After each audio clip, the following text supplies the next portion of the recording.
Global 22 کے ناظرین السلام علیکم، میں ہوں حافظ عظیم۔ دوستو، صدارتی انتخابات سے پہلے ڈونلڈ ٹرمپ کو بڑا دھچکا۔ سب سے زیادہ کمائی کرنے والی شخصیت نے ان کے خلاف انتخابات لڑنے کا اعلان کر دیا۔ کم کارڈش نے کائنے ویسٹ کی حمایت کر کے ڈونلڈ ٹرمپ پر بجلیاں گرا دی۔ معروف تجارتی شخصیت ایلون ماسک نے بھی ڈونلڈ ٹرمپ کی مخالفت کر کے ان کی تمام امیدوں پر پانی پھیر دیا۔ اس کے علاوہ آپ کو بتائیں گے کہ کیسے چین نے جو بائیڈن کی جیت کے لیے سر دھر کی بازی لگا دی۔ نئے آنے والے دوست ہمارے چینل کو سبسکرائب کر لیں اور گھنٹی کے بٹن کو دبائیں۔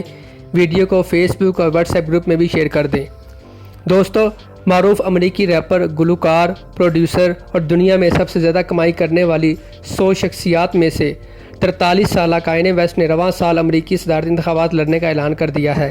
ماضی میں بھی امریکہ کی معروف شوبز شخصیات صدارتی انتخابات کے لیے میدان میں اترتی رہی ہیں، جبکہ کائنے ویسٹ خود بھی متعدد بار یہ عندیہ دے چکے تھے کہ وہ 2024 کے امریکی صدارتی انتخابات میں ممکنہ طور پر امیدوار کے طور پر اتریں گے۔ تاہم انہوں نے رواں سال نومبر میں ہونے والے انتخابات سے محض 4 ماہ قبل ہی انتخابی دنگل میں اترنے کا اعلان کر کے کئی لوگوں کو حیران کر دیا۔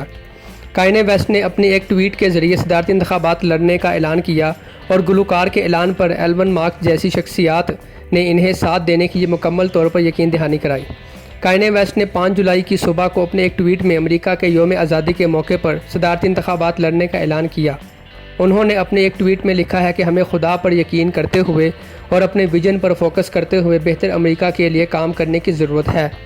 ساتھ ہی انہوں نے امریکی صدارتی انتخابات 2020 لڑنے کا اعلان کرتے ہوئے امریکی جھنڈے اور ویژن 2020 کے ہیش ٹیگ کا استعمال بھی کیا۔ ابھی یہ واضح نہیں ہے کہ انہوں نے صدارتی انتخابات میں حصہ لینے کی بات مزاح کے طور پر کہی یا وہ واقعی اس بار اپنے پسندیدہ صدر ڈونلڈ ٹرمپ اور حریف جو بائیڈن کے خلاف میدان میں اترنے کا ارادہ رکھتے ہیں۔ امریکی صدارتی انتخابات 3 نومبر کو ہونے ہیں اور انتخابات میں آزاد امیدواروں کی متعدد ریاستوں میں رجسٹریشن کی آخری تاریخ 4 جولائی 2020 تک تھی۔ تاہم اب بھی کئی ریاستوں میں بطور آزاد امیدوار کی رجسٹریشن کرائی جا سکتی ہے۔ ابھی یہ بھی واضح نہیں ہے کہ کائنے ویسٹ نے کہیں کسی ریاست میں بطور آزاد صدارتی امیدوار کے رجسٹریشن کے لیے کاغذات نامزدگی جمع کرائے یا نہیں۔ تاہم خیال کیا جا رہا ہے کہ آئندہ چند روز میں واضح ہو جائے گا کہ ریپر مذاق کر رہے ہیں یا واقعی وہ صدارتی انتخابات لڑیں گے۔ امریکہ کے 46ویں صدر کے لیے کائنے کا مقابلہ ریپبلکن پارٹی کے ڈونلڈ ٹرمپ اور ڈیموکریٹ پارٹی کے جو بائیڈن کے درمیان ہوگا۔ صدارتی انتخابات کے لیے ڈونلڈ ٹرمپ اور جو بائیڈن کے علاوہ متعدد آزاد اور چھوٹی پارٹیوں کے امیدوار بھی میدان میں اتریں گے۔ کائنے ویسٹ کی جانب سے صدارتی انتخابات لڑنے کے اعلان کے بعد ٹویٹر پر وہ ٹاپ ٹرینڈ بھی رہے اور ان کی ٹویٹ کو لاکھوں افراد نے ری ٹویٹ کیا، جبکہ لاکھوں افراد نے لائک بھی کیا۔ کئی افراد نے لکھا ہے کہ یعنی اب کائنے ویسٹ کی بیوی T V star Kim Kardashian خاتون اول بنیں گی۔ کسی نے لکھا ہے کہ کائنے ویسٹ کی جیت کے بعد کم کارڈیشین وائٹ ہاؤس میں ہی اپنے ٹی وی شوز کی ریکارڈنگ کروائیں گی۔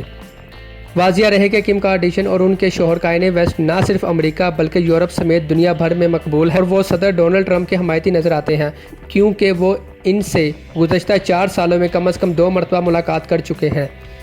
ادھر امریکی T V star Kim Kardashian نے اپنے شوہر کائنے ویسٹ کے صدارتی انتخابات 2020 میں حصہ لینے کے فیصلے کی بھرپور حمایت کی ہے، جس پر سیاسی ماہرین کا کہنا ہے کہ کم کارڈیشین کی سپورٹ کے بعد کائنے ویسٹ انتخابات میں نمایاں کامیابی حاصل کر سکتے ہیں۔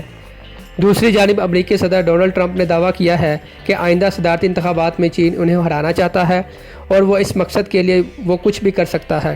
ایک نیوز ایجنسی کو دیے گئے ایک انٹرویو میں ڈونلڈ ٹرمپ نے کہا، مجھے یقین ہے کہ چین میرے مخالف کھڑے ڈیموکریٹ امیدوار کو 3 نومبر کو ہونے والے صدارتی انتخابات میں کامیاب کروانے کا خواہش مند ہے۔ ڈونلڈ ٹرمپ کا کہنا ہے کہ چین چاہتا ہے کہ جو بائیڈن صدارتی انتخابات میں کامیاب ہو جائیں تاکہ ان کی جانب سے تجارت اور دیگر معاملات پر بیجنگ پر جو دباؤ ڈالا ہے اسے کم کیا جا سکے۔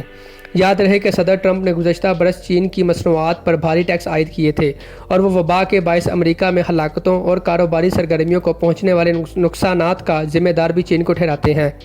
واضح رہے کہ چین سے ڈونلڈ ٹرمپ کے اختلافات عالمی وبا کے پھیلنے سے کافی عرصے پہلے سے جاری ہیں۔